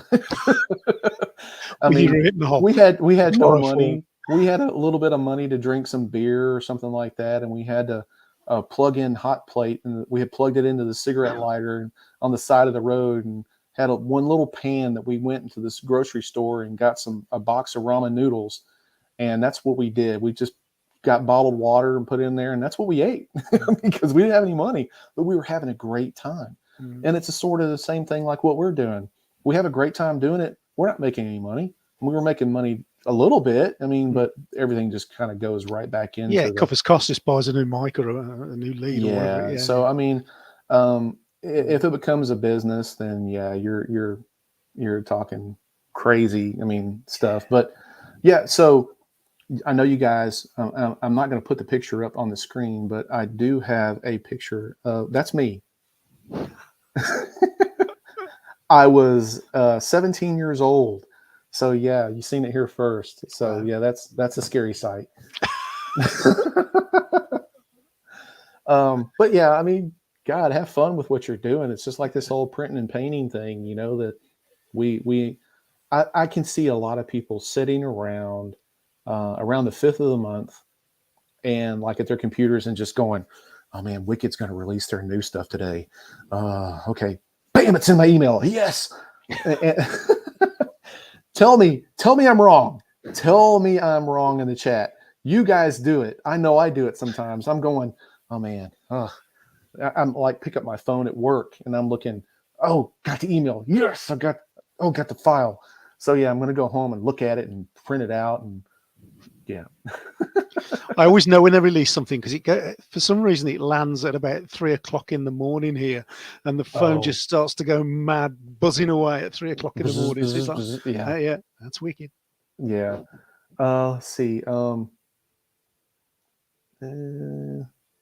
Oh, that's it. Now you've shown a picture of you with hair. You're just going to cop it now. yeah, I'm just yeah. Yeah, thanks, Sweet Tooth. I used up all my hair powers too early. Oh my God, you suck. But I did. No, I mean, when you turn, there's a big difference from being 15, 16, 17 years old in that Mm. picture to the 51-year-old you see right Yeah, now. yeah. So yeah, we you don't get any prettier when we get older. There's women who do that, but I haven't seen a guy out there that does. I don't know. I think pictures of me when I was young, I'm a right creature. Oh So my God, yeah. Um, Crew. No, I did not finally get him new mic. This mic here is the one that I had that was giving me trouble, but it's not right now. The reason I think is because I got it in front of my face instead of off to the side, and I'm actually hardwired. So I'm in my collection room right now, and I can't get Wi-Fi in here. I've got to get an extender. But yeah, so I'm actually got this big, long 100-foot cable going all the way to my router. Thanks to my wife. My wife is the one who figured this out for me. Chuck wants to know what the band name was. Honestly, I'm not legally able to tell you. That's a dead honest, serious thing. I cannot. I'm in an NDA agreement of years that if we start talking about it in public forums and stuff like that, then yeah, that. So the band is still currently together. I'll say that there's only one original member, and yeah, wow. so he and I do not get along at all. We've spent a lot of time in court over the years. And so, yeah, I'll have to give you a side note or something like that, kind of let you know who that is. We won't discuss it here. But anyway. Happens a lot in music, that doesn't it? Oh, it Fallouts. does. It does. Wow. And let me tell you, I basically, when I left the band, I let them buy me out of the band name because I was part owner of the band name. We were all equal shares. I wrote a lot of the songs, Mm. and I gave them authority to play all the songs live, and we still had a court battle after that. It just made no sense. So anyway, long story, but we won't talk about that here. We're talking about 3D printing and painting. Damn it. We digress. Yeah. Yeah. Yeah. Dave says there's only 43 people here. We won't tell. No, but Dave, there's usually anywhere from 500 to 1,000 people that actually will wind up seeing this live stream on average. So yeah, and nah, we won't go there. Cyborg Superman, that's next. Yeah, I saw that Cyborg Superman. I like it. I like it. Mm. I'm thinking about going with my Clark Kent Superman up there. That would look pretty cool. I saw you making of that one. Yeah. Yeah. Let's see. Stover says, I spent money on Loot and Wicked. I have too many things to print and too little time to print them. Yeah. We can relate. The story of this hobby. Yeah. Yeah. So yeah. I became a new Patreon member of a group today that I found yesterday, BioBreed Studios. I think it's a guy named Brian Davis, and I really want to have him on the live stream sometime. $10 a month. He's got an awesome welcome pack. He's got Captain Britain. I love a Captain Britain. He's That's got one of my real ones. so I knew that you said that once before that you Mm. really wanted a Captain Britain. So he's got just a museum pose. He's kind of standing there. Very good sculpt. Very Is it good. the original Marvel sort of Captain Britain, early Yeah. days? Yeah. What's it called? I'm going to Google that now. BioBreed Studios. Go check him. Go check him out and tell him I sent you. But yeah, I want to have him on here. He's got this diorama that I know it's got to be massive. That has Captain Britain on the front and several characters in the front, and like this huge dome. It looks awesome. But his welcome pack has Captain Britain, Pitt from the old Image comics, Lady Bullseye, which was interesting. I don't recall that one, and I'm a huge Marvel fan. Mm. Oh my God, who else was on here? I got to look on here. That's I am looking at Captain Britain now. That looks good. yeah. I mean, it's good. He's got the Rhino on there. He's got Rhino. That's it. Yeah. So I'm digging it. Yeah. Okay. Something to consider there. So speaking of, it looks like Wicked just released pictures of Beast. Oh, what? Oh, I like it. It looks pretty neat. So yeah. He's got a really good Patreon. Fairly new guy, I think. Looks like he's been around for a while from the look of his Instagram page and everything. But I definitely signed up with him.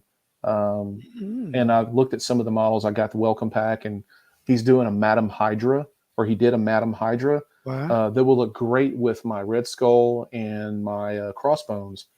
But he's got two soldiers standing on the side, and he's got Madam Hydra Viper standing in the middle, and it's a huge diorama. So because these guys are quarter scale, I'm going to have to eventually print that in quarter scale too.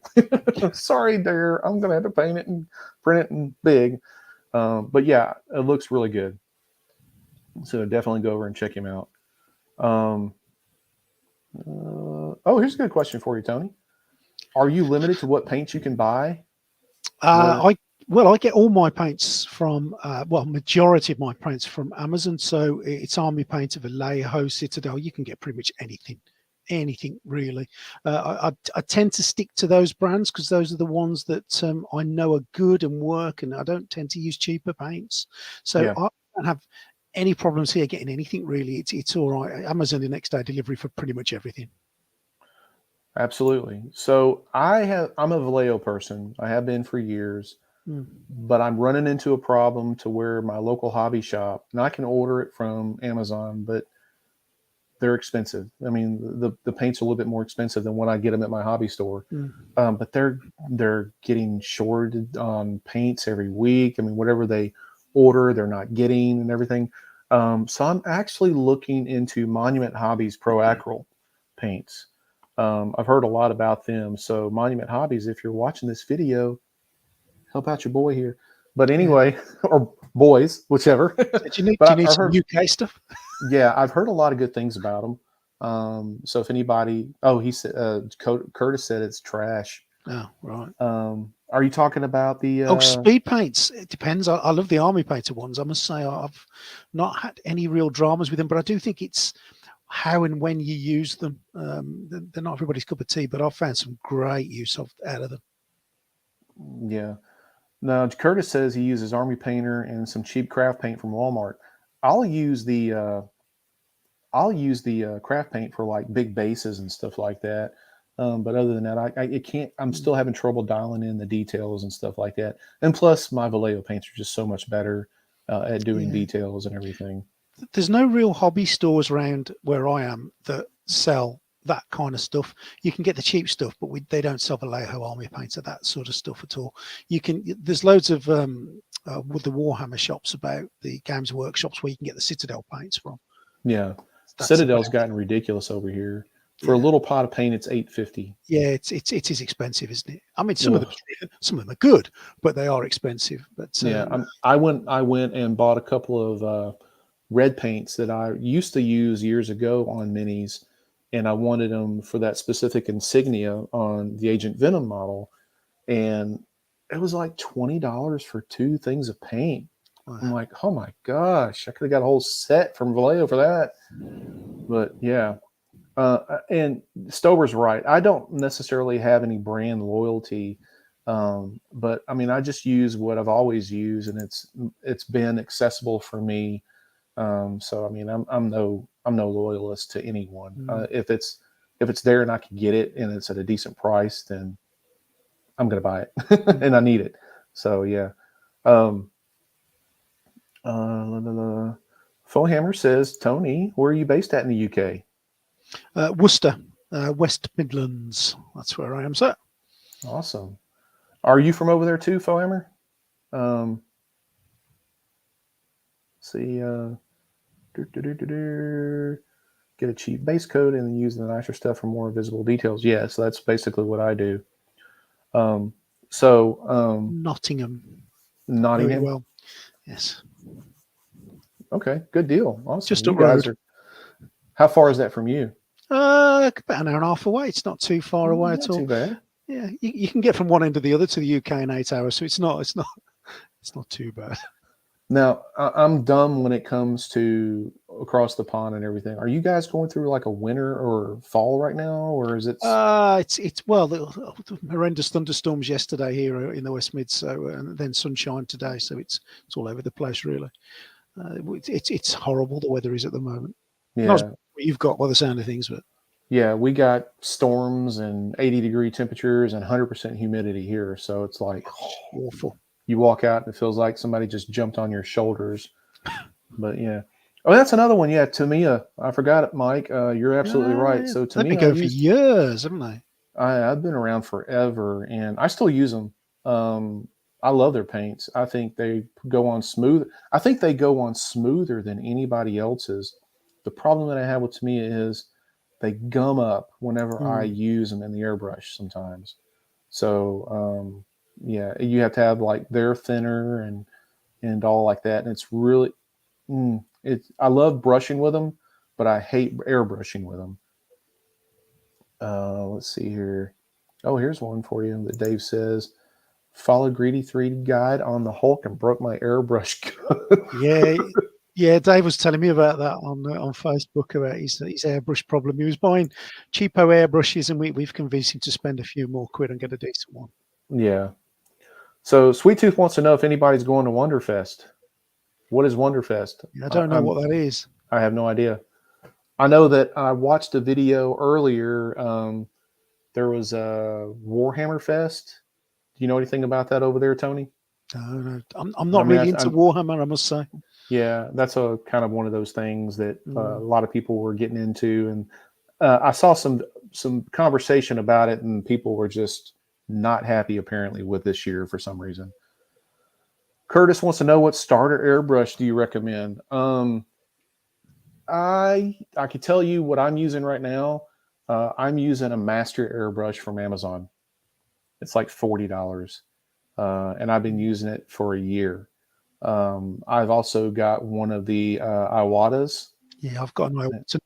Yeah. And I think I paid like $120 for it like 2 or 3 years ago.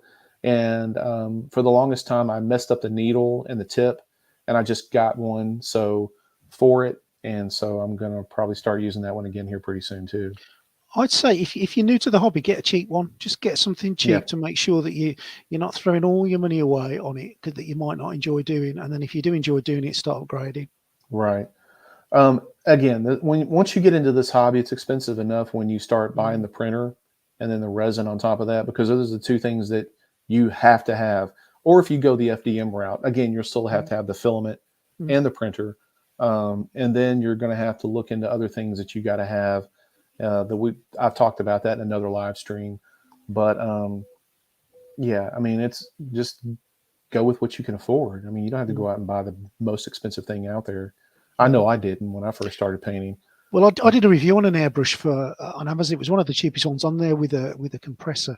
Oh yeah, it's fantastic. It was good, and I broke the airbrush. It was my fault, trying to be heavy-handed, snap the end off it. But it was working absolutely fine until that point, and I've just replaced the airbrush, and the compressor is still working absolutely fine. You don't need to spend a fortune, especially at the start of the hobby. If you want to upgrade as you move through, I get it. Yeah, the the thing that people don't realize is these internal components, 90% of them were all made with the same company anyway. They Like really are. TVs, isn't it? Yeah. Yeah, it's the same thing. I mean, I haven't had a need to go out and spend $200 or $300 on an airbrush. I mean, I think I would make myself sick if I did that. I tried it once before, probably 10 years ago, and I still got the airbrush over here. I used it twice and it broke, and it was like $250 airbrush, and I can't. It's got a fancy little case. It's like the black chromium type finish. I think it's a Steenbeck or something like that. I can't remember the daggum name, but it's one of these. Harder than Steenbeck. Yeah, and it just broke on me. Fohammer says they're made in Germany, so yeah. I mean, but it didn't do me any good. And so I've seen some of their prices on some of that stuff now, and some of those brushes are like $400 or $500. And I can't honestly say that I see a huge difference. And again, I'm only scratching the surface sometimes, but I can't see a huge difference between really expensive airbrushes and relatively cheaper ones. You know, it still puts the paint out there. There is a difference, of course there is. I'm not being trying to be pedantic, but it's not huge. And when you're starting out, you do not need to spend a fortune on it. Yeah, I think of airbrushes kind of like 4K resin and 8K resin. Yeah. There's a difference. You know, but you one's gonna cost more than the other, but you're really not going to be able to tell that much of a difference. I mean, if I'm wrong, I mean I'm wrong, but I mean that's just I've been airbrushing for over 30 years, and I just really don't see that much of a difference. I'm not a professional. I don't consider myself a professional airbrush artist or anything. You got some guys out there. I mean, back in the day when I was a kid, the people who used to do the license plate frames and the T-shirts and stuff like that. But I just, I don't. That's not what I use the airbrush for. So unless I'm doing something like that, my cheap one's going to do me just fine. Curtis says, well, there's a difference between sable brushes and nylon brushes. No. I mean, there is, but there isn't. A lot of it is how you do your brush stroking by thinning out your paints correctly. The problem that a lot of people have is they try to apply paint too thick. Don't do that. Apply it in thin layers. Be patient with it and do it in thin layers. That's the way to go. I mean, that's just how that's how I look at it. You learn that as you go along, though, don't you? You pick things up as you go through, and that's definitely and that is one of those things that I wish I knew earlier when I started painting, because I was that way. I was like, I wasn't even using thinner. I was putting stuff on there. I was like, oh my God, it's just gum up and just nasty looking. And so as I, got older and started painting more and listening to people that knew what they were talking about, I mean, I started learning this stuff. I'm still learning stuff. I mean, it's just crazy. Like, to be honest with you, I watched your video on the little containers for the resin with the needles and stuff. I'm like, they're why great, didn't I know that? Yeah, they're great. Why the hell didn't I know that already? But I didn't. I'm using like the just putting resin in stuff like that, and just like gooping it on there with a brush or something like that. But I didn't know that, so I'm going to try it. And they are so cheap. Yeah, £6 on Amazon for loads of them. They're great. Right. What a great find. Alan says the only things he's looking to upgrade is his printer, basically for larger prints, and the compressor for the brush, as his one is a V Basic. That's a hell of a jump, Mars 2 Pro to a GK2. Wow. Yeah. So you're talking, the Mars 2 Pro is this. Tiny. The GK2 is great this. Great little printer, but it's little. So there's a big difference. And that's one of the things I try to talk about and tell people all the time that ask me that, what do I need to do to get started in printing and stuff? And I say, do your research and get the printer that you really want. Save up the money for it, spend a little bit extra. But if you want to print bigger models, get you a bigger printer, because you're going to waste your time and money on them little bitty things. If, I got a little bitty, I can't print anything on this build plate. Well, I tried to tell you. So, I mean, so that's one of those things. Oh, Spicy Ears got a good question. Do you prefer airbrush or traditional brushing? I find myself doing dry brushing more than airbrushing at times. I'll let you take this one, Tony. I guess it depends on what you want to do. For me, it's tools in the toolbox, and I use all of them, to be honest. I don't think I can say I prefer one or the other. There'll be times that I do dry brushing because that is the best output, and there'll be times I do airbrush if I'm going to do whites and stuff like that. I'll try to airbrush it on because it's better. They're all tools in the toolkit, and I don't think I have a preference really. It depends what I'm doing with it and what color Right. I'm using. So you're absolutely right. There's times where I like traditional brushing. To me, it's soothing for some reason or another. Like I can get in my room or I can get in my paint area and just tune out everything, just silence, and just, man, I just whisk away. And that, to me, it's just does something for me. I don't know what you call it. It's just very soothing for me, comforting. Yeah, I But agree. but I'm like you, Tony. I mean, I think the more things that you have in your arsenal, the better, the more versatile you'll be. Mm. So absolutely. So I don't have a really much of a preference. MMQ says, have we seen the chocolate printer? I vaguely saw the thumbnail that 3D printing nerd did, and he was like printing in chocolate. Why? I mean, what's the appeal to it? I mean, I'm not saying that to be crude, but I just don't see the appeal to it. I mean, okay, you're printing in chocolate, but for what? I mean, you're gonna eat it? So you can pretty much print anything you want and then eat it. Wow. Yeah. I mean, and that's one thing. Like, I'm a little different about FDM printing when it comes to different colors of filament. Because for me, if I'm printing out something, I'm going to spray paint it anyway. But I know like other people just want to print out nice, colorful stuff and have it for decorations and everything. So yeah. Let's see here. Facebook Marketplace is a great place to find printers from people who tried once and quit. Yeah, it's true. That's true. And why do you think people give up on it, Tony? I mean, why do you think people just? I think people think it's just a case of pressing a button and voila, there it is. And oh my God, there's so much more to it than that. If you've been into 3D printing, you have at some stage pulled what's left of your hair out. We're trying to work out what the damn problem is. Something's got to be changed, whether you're FDM, whether you're resin. It's because the hobby is so intense. And if it goes well, it goes well, but it invariably goes wrong. And you've got to put that right. And if you haven't got the patience to do that, if you're not happy twiddling and tweaking and taking little bits apart. So I think, people have false expectations of what they're going to get without realizing the work they've got to put in the background. And that's why they get out of the hobby. Yeah, I think people get discouraged very easily in general. We just do that naturally as humans. But I think that between not doing your research and thinking, oh, that looks cool, I can do it too, it's not that easy. It's like, hey, that guy out there he's an amazing football player. I can do that too. Not necessarily. You probably don't have the physical aspect to do it. However, 3D printing is one of those things that you can't just do it. You have to learn. It's like crawling and walking. I mean, you have to take in steps. You're not going to learn everything overnight.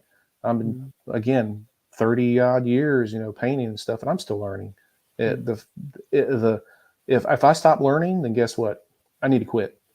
I will quit. I just won't do it anymore. Because at that point, it's not gratifying for me. So yeah, it is immediate gratification. If it doesn't meet their expectations immediately, they're done. My wife said it just perfectly. And we don't need to be that way because, again, picture everybody on the chat, picture your first print that you ever did, however long ago it was. And picture the one that you've really put the most effort into it recently and compare. It's got to be better. I mean, if you're not any better, that's because you're not trying to get better. You're not trying to learn these things. You're just kind of going with the flow. You're satisfied with what you're doing. And if that's how you want to be, then that's good. But I almost guarantee you, everybody in this chat and everybody that will watch this video, you take, object A, which is the first thing you ever printed or painted, and then you look back and you got what you just recently did, and you made an effort to do it. You done your research. You took pride in it. It's apples to oranges. I mean, that's just how it is. Absolutely. And that's And you're still not happy with what you're doing now, which is good because you want to improve and you want to move on and you want to, you know. But it is a game that takes years to get right, and then even then, there's still improvements to make. So yeah. I mean, how many times have you finished a piece for your video and you're like looking at it, you're going, man, I don't know. Should have done this. Should have I done should that. have done that. I should have done Yeah. this. And you Yeah. gotta hold back sometimes, and you gotta go, okay, I know when to say when. It's time to stop. And that's the good thing really about doing it for yourself as well. We spoke about this before. If you're doing it for yourself, you can decide what level you want to put at and where you want to stop. When you're doing it for somebody else, it's a different ball game. Somebody asked me about a commission the other day, and I said, no, don't want to do it.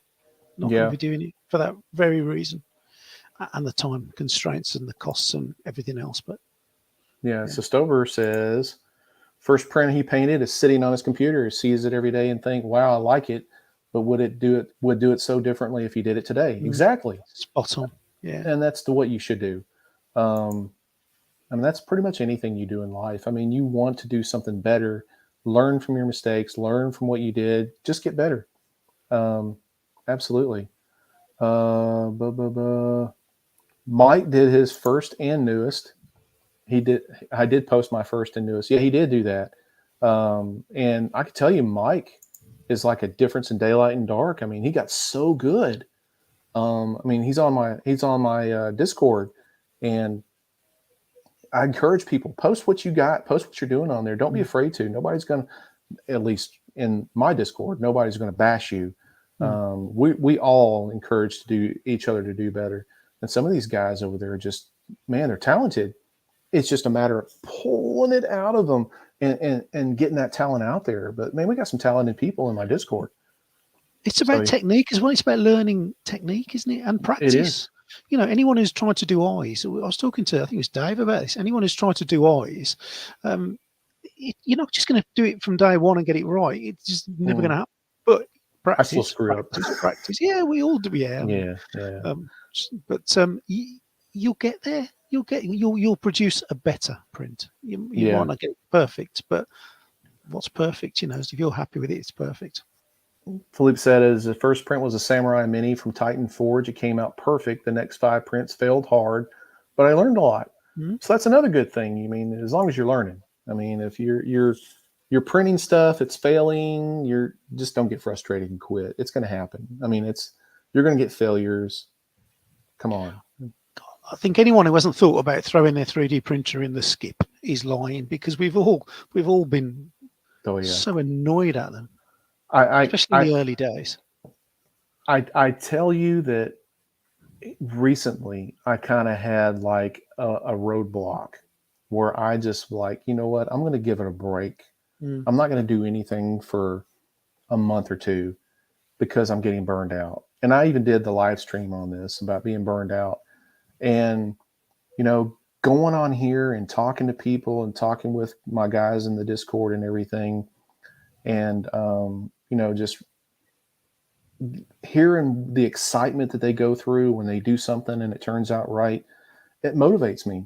So if you're thinking about quitting, talk to people, try to get that motivation back. I mean, that's what it's all about, man. And have a break. I think that's really important. Have a break, step back. Yeah. You know. So like my wife and I at some point this summer will go on vacation. So there will be no videos from Creative Collector for probably about a week or so.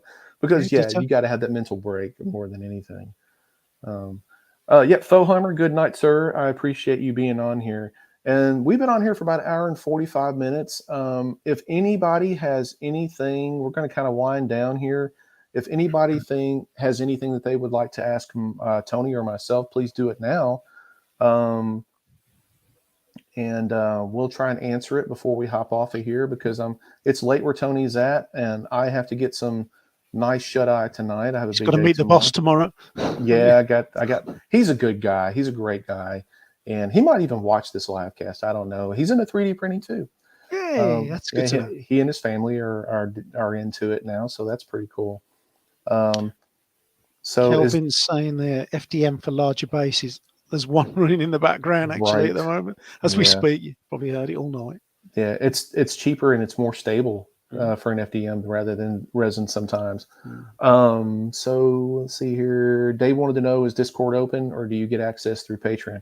It's through Patreon, basically. I had thought about opening up a free Discord, but it's tough to juggle two of those, and and plus work a day job, plus do YouTube videos, and wow. So here's one for you, Tony. Do your coworkers give you a hard time about printing statues? Apparently his does. I don't get a hard time. I get asked, "Can you do this? Can you do that? Can you do the other?" That's what I get a lot of. And I did start doing stuff for people, but it takes so long. It's just not. I can't know. So I don't get any grief from them, but I have had to say I can't do any more because otherwise that's all I'd be doing, to be honest. Yeah, I think it's from an EMT perspective, I kind of get it. And that's what gets you through the dark times, really. So I get.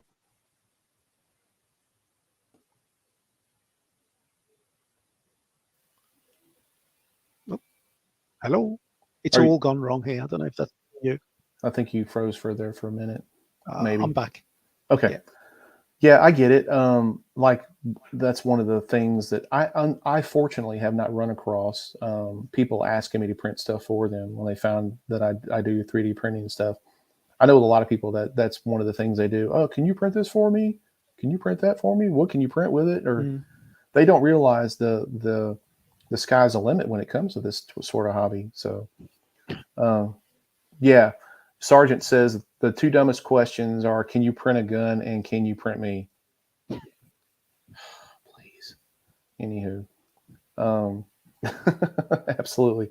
Watch the sideshow videos for skin tones. They have an amazing skin tone video. Yeah, we got some amazing ones too. So yeah. Yeah, that is Steve, isn't it? I keep forgetting that Sergeant Digital Design is Steve. He's Steve we were talking. So anyway, one thing I got to do, I got to plug here, and we're going to have to wind this down, is the new merch. Go check it out. I have some new shirts. Wonderful. And I got my mug in. I'm waiting on my shirts to come in. I got stickers. I have a whole merch store. Tony, you got one too, right?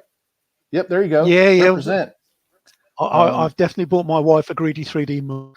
She uses it daily. Awesome. So, yeah, go Looking over there good and there, check Henry. out the merch stores. It's just a way, and we don't make anything off those. I mean, we really don't. A couple of bucks, No, not at all. like literally like $2 or $3 for whatever you sell. But it's just a way to get people out there, get excited about the channels and stuff like that. It's so a bit of fun, isn't it? Yeah. All right, guys. Yeah, so we're getting ready to wind this one down. We're almost an hour and 47 minutes. Tony's probably got to get to bed. I've got to get to bed. I'm sure we've already had a few people drop off, but another good conversation for tonight. When it comes to printing big, guys, I mean, you think about it like space, the money aspect of it. You know, how's it going to take over your house? Do you have the room for it? It's going to take a lot longer to print and paint, these sort of things. Is it going to go with your collection? There's a whole bunch of things that you can get into when you talk about the pros and cons of this stuff.